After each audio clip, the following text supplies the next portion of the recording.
ধন্য হলো তুমি যে আমার চির আশার আলো তুমি যে আমার চির আশার আলো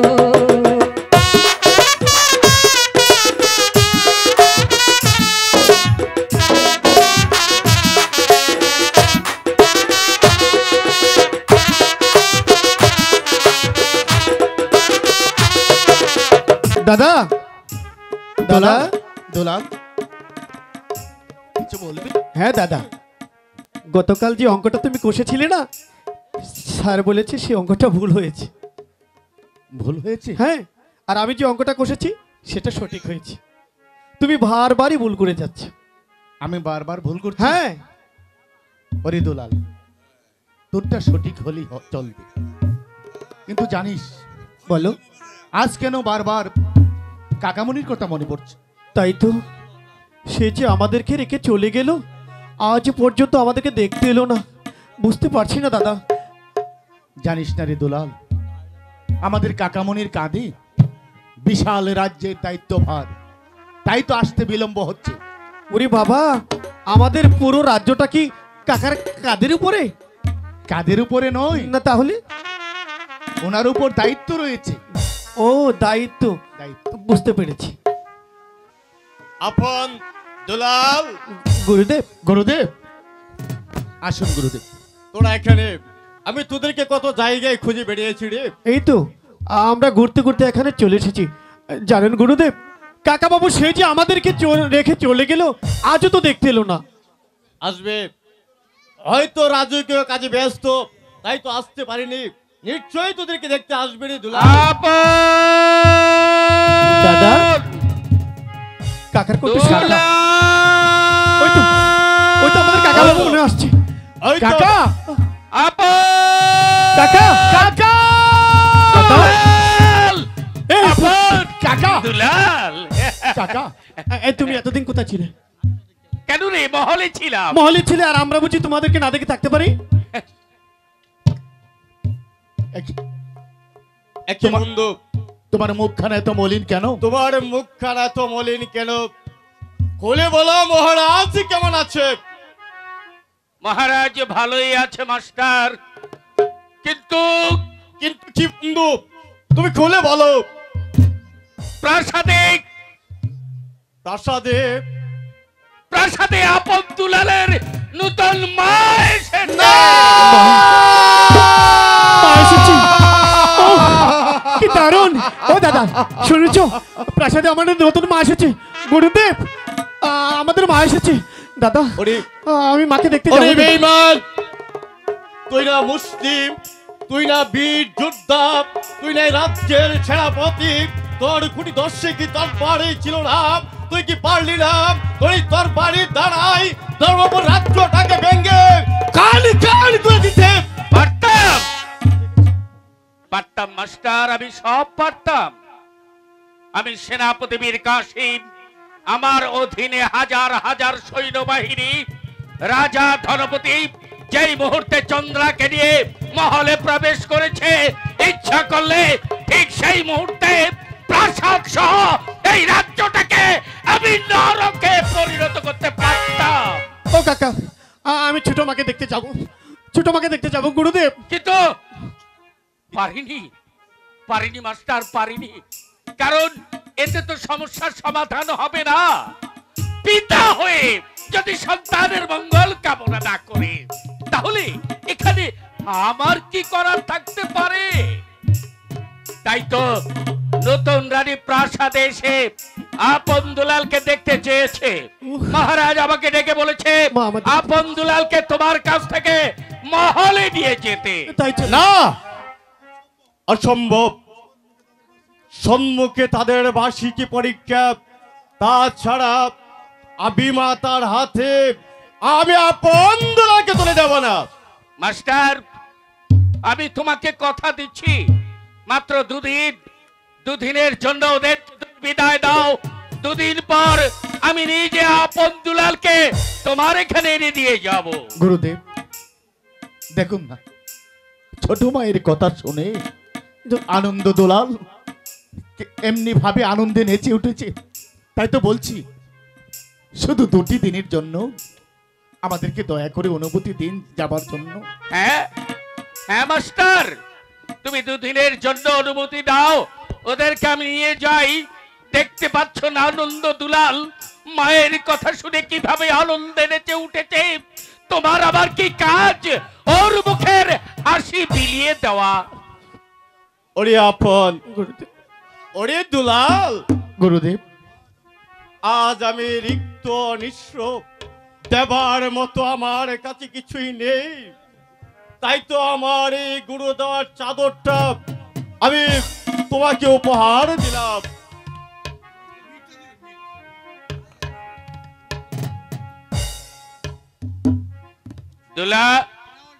দুলাল, মাস্টার, তুমি আপনকে চাদর দিয়েছো? দুলাল অভিমান করে দূরে দাঁড়িয়ে। ওরে দুলাল, আপনকে চাদর দিয়েছি বলে তাই তো করেছো। তুই রাগ করেছিস? রাগ করবো না। তুমি আমাকে কি দিয়েছো? ওরে দুলাল, আজ আমি তোকে এমন একটি জিনিস দেব রে, কি দেবে? যা কোনো শিক্ষক কোনো ছাত্রকে কখনো দেয়নি। সত্যি করে দেব? হ্যাঁ, তাহলে দাও না। আমি তোকে দিলাম আমার স্নেহের চুম্বন। আপন দেখেছো, দুলাল আমাকে অনেক আদর করে। তোদের গুরুদেবের কাছ থেকে বিদায় নিয়ে নে।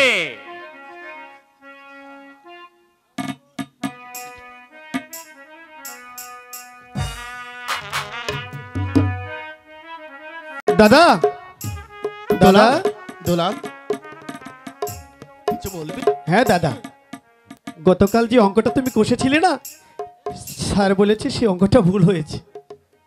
ভুল হয়েছে? হ্যাঁ, আর আমি যে অঙ্কটা কষেছি সেটা সঠিক হয়েছে। তুমি বারবারই ভুল করে যাচ্ছ। আমি বারবার ভুল করছি? হ্যাঁ। ওরে দুলাল, তোরটা সঠিক হলেই চলবে, কিন্তু জানিস বলো, আজ কেন বারবার কাকামণির কথা মনে পড়ছে? তাই তো, সে যে আমাদেরকে রেখে চলে গেল, আজ পর্যন্ত আমাদেরকে দেখতে এলো না। বুঝতে পারছি না দাদা। জানিস না রে দুলাল, আমাদের কাকামণির কাঁধে বিশাল রাজ্যের দায়িত্বভার, তাই তো আসতে বিলম্ব হচ্ছে। ওরে বাবা, আমাদের পুরো রাজ্যটা কি কাকার কাঁধের উপরে? কাঁধের উপরে নয়, না তাহলে? ওনার উপর দায়িত্ব রয়েছে। ও, দায়িত্ব। বুঝতে পেরেছি। আপন দুলাল, গুরুদেব, গুরুদেব আসুন। গুরুদেব, তোরা এখানে, আমি তোদেরকে কত জায়গায় খুঁজে বেরিয়েছি রে। এই তো আমরা ঘুরতে ঘুরতে এখানে চলে এসেছি। জানেন গুরুদেব, কাকা বাবু সে যে আমাদেরকে রেখে চলে গেল, আজও তো দেখতে এলো না। আসবে, হয়তো রাজকীয় কাজে ব্যস্ত, তাই তো আসতে পারিনি। নিশ্চয়ই তোদেরকে দেখতে আসবে রে দুলাল। দাদা, কাকার কত শাখা। ওই তো, ওই তো আমাদের কাকা বাবু মনে আসছে। ওই তো, কাকা, কাকা, কাকা, এই, কাকা, দুলাল, কাকা, এই তুমি এতদিন কোথায় ছিলে? কেন রে? মহলে ছিলাম। মহলে ছিলে, আর আমরা বুঝি তোমাদেরকে না দেখে থাকতে পারি? একে বন্ধু, তোমার মুখখানা এত মলিন কেন? তোমার মুখখানা এত মলিন কেন? খুলে বলো মহারাজ কেমন আছে? মহারাজ ভালোই আছে মাস্টার, কিন্তু কিন্তু কি বন্ধু, তুমি খুলে বলো। প্রাসাদে প্রাসাদে প্রাসাদে আপন দুলালের নূতন মা এসেছে। মা এসেছে? ওহ, কি দারুণ! ও দাদা, শুনেছো, প্রাসাদে আমাদের নতুন মা এসেছে। গুরুদেব, আমাদের মা এসেছে। দাদা, ওরে আমি মাকে দেখতে ওরে যাবো। বেঈমান, তুই না মুসলিম, তুই না বীর যোদ্ধা, তুই না এই রাজ্যের সেনাপতি, তোর কুটি দর্শে কি তোর বাড়ি ছিল না? তুই কি পারলি না তোর বাড়ির দাঁড়াই ধর্মপুর রাজ্যটাকে ভেঙে কান কান করে দিতে? পারতাম, পারতাম মাস্টার, আমি সব পারতাম। আমি সেনাপতি বীর কাসিম, আমার অধীনে হাজার হাজার সৈন্যবাহিনী। রাজা ধনপতি যেই মুহূর্তে চন্দ্রাকে নিয়ে মহলে প্রবেশ করেছে, ইচ্ছা করলে ঠিক সেই মুহূর্তে প্রাসাদ সহ এই রাজ্যটাকে আমি নরকে পরিণত করতে পারি। কাকা, আমি ছোট মাকে দেখতে যাব, ছোট মাকে দেখতে যাব গুরুদেব। কিন্তু পারিনি মাস্টার, পারিনি। কারণ এতে তো সমস্যার সমাধান হবে না। পিতা হয়ে যদি সন্তানের মঙ্গল কামনা না করে, তাহলে এখানে আমার কি করার থাকতে পারে? তাই তো নতুন রানী প্রাসাদে এসে আপন দুলালকে দেখতে চেয়েছে। মহারাজ আমাকে ডেকে বলেছে আপন দুলালকে তোমার কাছ থেকে মহলে নিয়ে যেতে। তাই তো না, অসম্ভব। সম্মুখে তাদের বার্ষিকী পরীক্ষা, তাছাড়া আবিমাতার হাতে আমি আপন দুলালকে তুলে দেব না। মাস্টার, আমি তোমাকে কথা দিচ্ছি, মাত্র দুদিনের জন্য ওদের বিদায় দাও। দুদিন পর আমি নিজে আপন দুলালকে তোমার এখানে এনে দিয়ে যাব। গুরুদেব দেখুন না, ছোট মায়ের কথা শুনে আনন্দ দুলাল এমনি ভাবে আনন্দে নেচে উঠেছে। তাই তো বলছি, শুধু 2টি দিনের জন্য আমাদেরকে দয়া করে অনুমতি দিন যাবার জন্য।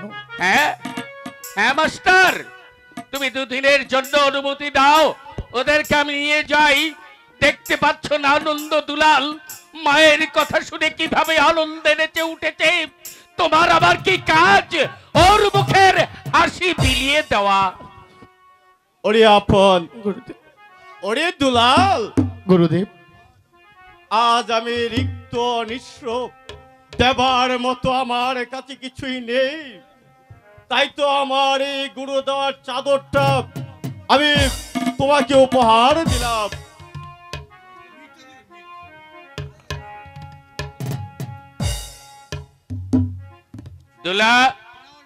দুলাল,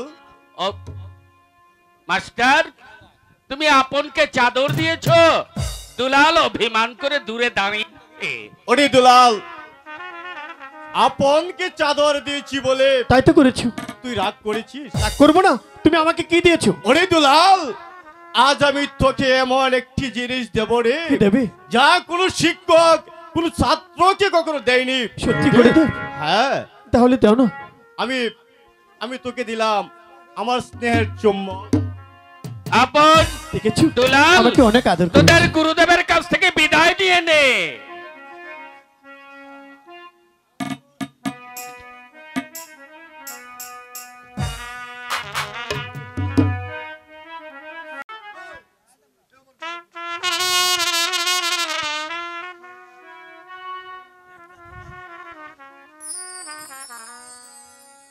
হে আমার গুরু দক্ষিণা,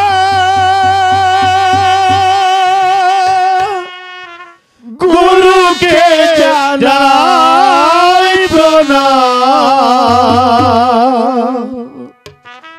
যার শুভ কামনায় আমি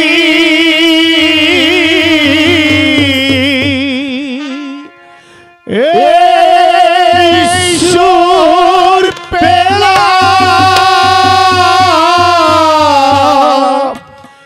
এ আমার গুরু দক্ষিণা,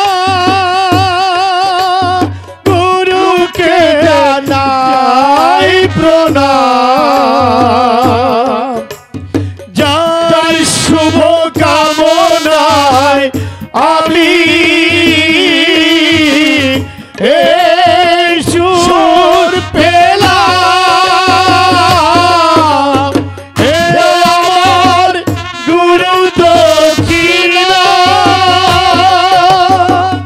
কাকা,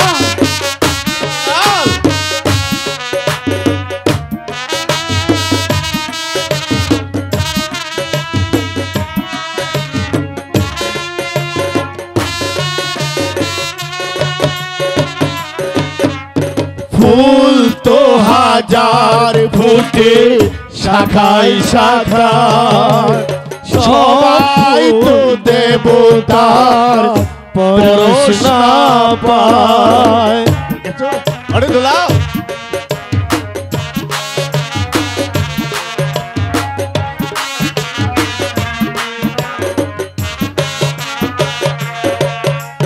ফুল তো হাজার ফুটে শাখায় শাখায় সবাই তো দেবতার পরশ না পায়।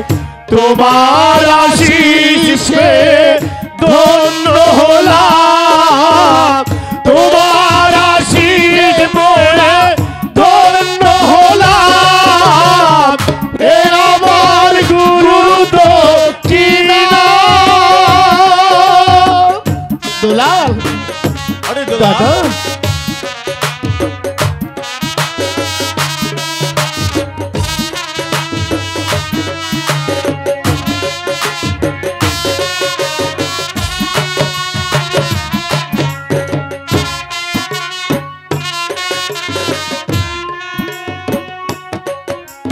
বিধাতা দিয়েছে স্বর, তুমি দিলে সুর।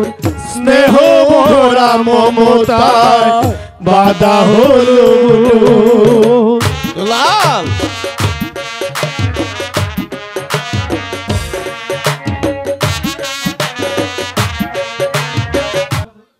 যা হ্যালো, গুরুদেবের বিদায় নিয়ে নে।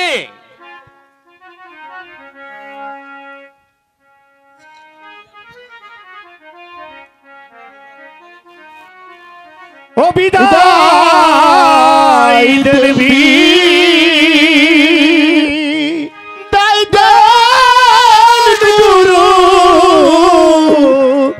বিদায় দেব দেরে। আরে দুলাল,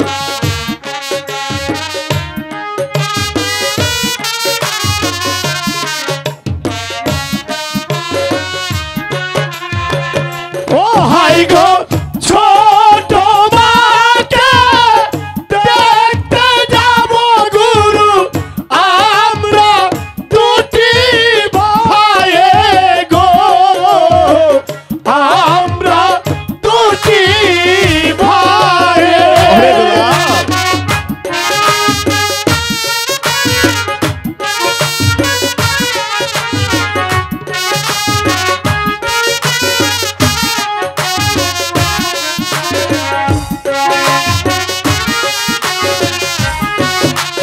হায়, এই আশীর্বাদ করবেন গুরু, দিয়ে চরণ ধুলি।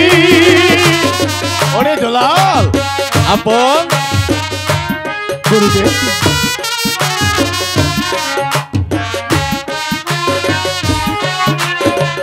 ও হাই গো ফিরে এসে নিতে পারি যেন আপনার চরণ ধুলি গো, আপনার চরণ ধুলি। মাস্টার, বলো বন্ধু। আমি তোমার কাছে একটি জিনিস চাইবো, বলো বন্ধু। তুমি কি আমায় দেবে? হ্যাঁ বন্ধু, আমি তোমাকে দেব। শিক্ষা জীবনে তোমার কাছে আমি যা চেয়েছি তুমি আমাকে তাই দিয়েছো, কোনদিন রিক্ত হস্তে আমাকে ফিরিয়ে দাওনি। ও কাকা, আপন দুলাল কালি নিয়ে আমি মহলে যাচ্ছি, মহলে গিয়ে যদি কোনো সংকটে পড়ি তুমি কি আমায় সাহায্য করবে? হ্যাঁ বন্ধু, এ আমি তোমাকে কথা দিচ্ছি, তুমি যদি মহলে কোনো দিন বিপদে পড়ো তাহলে তোমার এই বাল্যকালের বন্ধুটাকে তুমি একটি বার স্মরণ করো, তামাম পৃথিবীটাকে তোর পার করে তোমার কাজে আমি সহযোগিতা করব। বেশ, সেই প্রত্যাশায় আমি ওদেরকে শহরে সহ মহলে ফিরে চললাম। তবে আবার মন বলছে ধর্মপুরের ভাগ্যাকাশে ধীরে ধীরে মেঘ জমা হচ্ছে। দেরি করছো কেন? মেঘ চলো না। জমা হচ্ছে। ওগো নারায়ণ, যে সন্তানদেরকে আমি নিজের সন্তান বলে লালন পালন করে লেখাপড়া শিক্ষা দিয়ে মানুষের মতো মানুষ করে তুলেছি, ওগো নারায়ণ, আজ সেই সন্তানদেরকে আমি তাদের বিমাতার হাতে তুলে দিচ্ছি। সহায় হয়ে নারায়ণ, তুমি তাদের সহায় হয়ে। আস্তে। সম্মানিত সুধী, যারা আজকে আপন দুলালের চরিত্রে অভিনয় করেছেন, যিনি আপনের চরিত্রে অভিনয় করছেন, সুদূর তারাইল থেকে আগত বাংলাদেশের শ্রেষ্ঠ নায়ক হিসাবে যিনি নির্বাচিত, নায়ক জজবাই, ওনার অভিনয়ে সন্তুষ্ট হয়ে আজকের এই নাটকের পরিচালক জনাব মোহাম্মদ হুমায়ুন কবির সাহেব ওনাকে নগদ 500 টাকা দিয়ে সম্মান করলেন। ধন্যবাদ। সেই সঙ্গে যিনি দুলালের চরিত্রে অভিনয় করেছেন, সুদূর নরসন্দী বেলাব থেকে আগত জনাব মোহাম্মদ মেহেদি হাসান রতন ভাই, নামটি আবার বলছি, জনাব মোহাম্মদ মেহেদি হাসান রতন ভাই, যিনি বাংলাদেশ শিল্পকলা একাডেমি থেকে ভার পুরস্কার নিয়ে এসেছে। ওনার অভিনয়ে সন্তুষ্ট হয়ে আজকের এই নাটকের পরিচালক জনাব মোহাম্মদ হুমায়ুন কবির সাহেব ওনাকেও নগদ 500 টাকা দিয়ে সম্মান করলেন। সেই সঙ্গে যিনি আজকে হেকমত আলীর চরিত্রে অভিনয় করেছেন, সুদূর লোহাজুরি থেকে আগত জনাব মোহাম্মদ ফেরদৌস ভাই, ওনার অভিনয়ে সন্তুষ্ট হয়ে লক্ষ্মীপুর মধ্যপাড়া জনাব মোহাম্মদ আবু তাহির সাহেব ওনাকে নগদ 500 টাকা দিয়ে সম্মান করলেন। ধন্যবাদ সবাইকে। ধন্যবাদ যিনি পুরস্কৃত করেছেন ওনাকে অসংখ্য ধন্যবাদ। আর বিশেষ করে যারা আজকে শীতের রাত্রে আমাদের এই অনুষ্ঠান উপভোগ করছেন, যারা এই প্যান্ডেল মালিক, এদের পক্ষ থেকে এবং আমাদের শিল্পী কলা কৌশলীর পক্ষ থেকে আপনাদেরকে জানাচ্ছি অনেক অনেক প্রীতি ও শুভেচ্ছা। সবাই ভালো থাকবেন, সুস্থ থাকুন।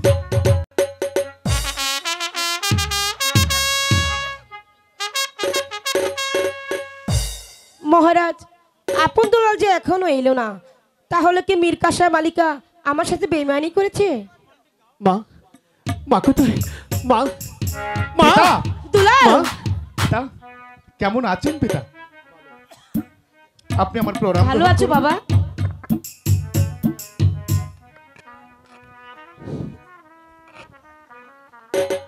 এই কি আপন দুলাল,